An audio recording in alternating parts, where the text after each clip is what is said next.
I was very shy when I was young, going through, which is, it's very gives a lot of debate right now between introvert and extrovert people.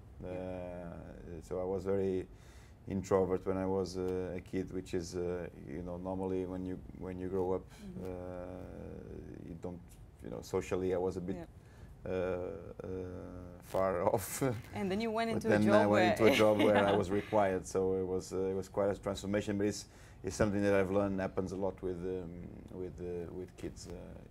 Introvert kids normally develop into situations where socially they are extremely required. But are there moments where you are just, wanting to just retreat into being just a quiet person, just leave me be, I want to be quiet? Yeah, I still have you do? Remittance of those moments where I just want to be alone by myself. Okay. And you've got blue blood. That's what I've been told. My mother was a secretary. My father was an engineer. He's now a CEO of a couple of companies related to car parts.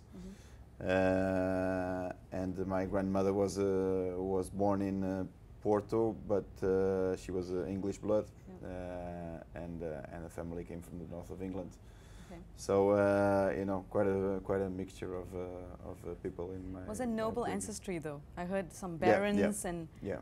So yeah, there was some noble, but not to the extent of obviously royal family. But initially, I had because of this connection with sport, I wanted to be a journalism, into journalism, and that's when I had a lifetime changing moment when I met Sir Bobby Robson.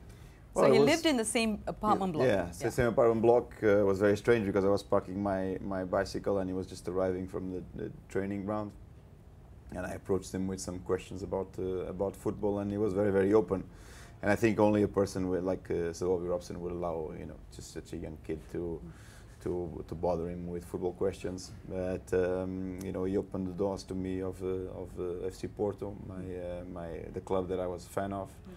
And it kind of grew in me a big passion to become a coach.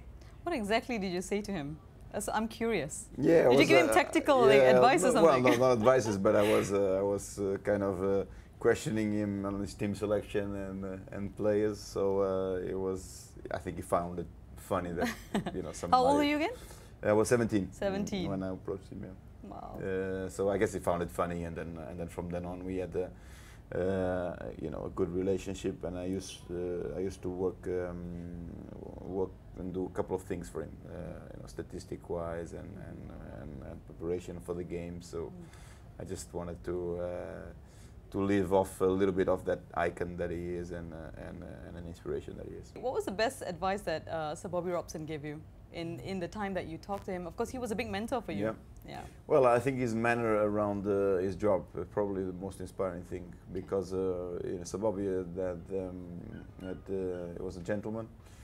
He probably represented as a human being all of the good values of a sports person. Very rare to find in competitive world. And he always kept his manner, his respect. Obviously, his knowledge is unquestionable. But the way that he went about his business was probably the biggest lesson that I've learned. Now, there's of course lots of chatter about football managers who've never played football to a certain degree, and then reaching the level that you have. Jose Mourinho is of course another manager that has gone that way. What do you have to say to people who say those things, that you have to be a football player first? Well, there is obviously advantages from being a football player, because you've bred that experience of the dressing room. People like me, Jose, Arrigo Sacchi, Rafa Benitez, Marcelo Bielsa, we don't have that experience to the high level. But what we've done is, from an early stage, we further our education regarding the coaching profession and the job of a football manager. So it kind of a process where there is good and bad examples on both. but you know, normally it doesn't impede a person to be successful. What do you think your edge is, though, as compared to someone who played the game? What do you think you bring? No, I don't think there is a particular edge. It's just a difference of approach. You know, probably a person that has gone through the experience of playing is able to identify immediately a specific problem with a player, so I have that individual rapport quite easy.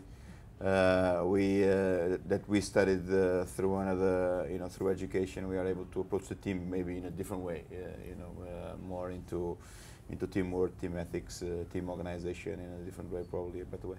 Okay. Now you're a very young manager, one of the youngest, I think. Well, the youngest definitely to win the Europa trophy.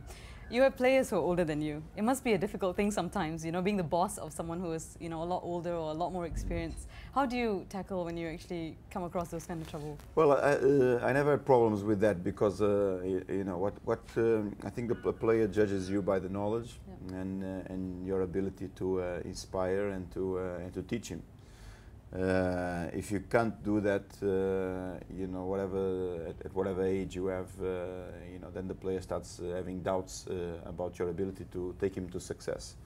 So, you know, I never had that age issue, and you know, to be fair, I had a great relationship with people that were older than me. You know, the likes of Brad Friedel, Elton, and other players that were part of my career at this time, and I never had any problems. I think what they want to know is understand that you are an inspiration for them and that you are able to unlock their full potential. Okay. Now, having said that, though, I have to ask this question: how good are you at playing football?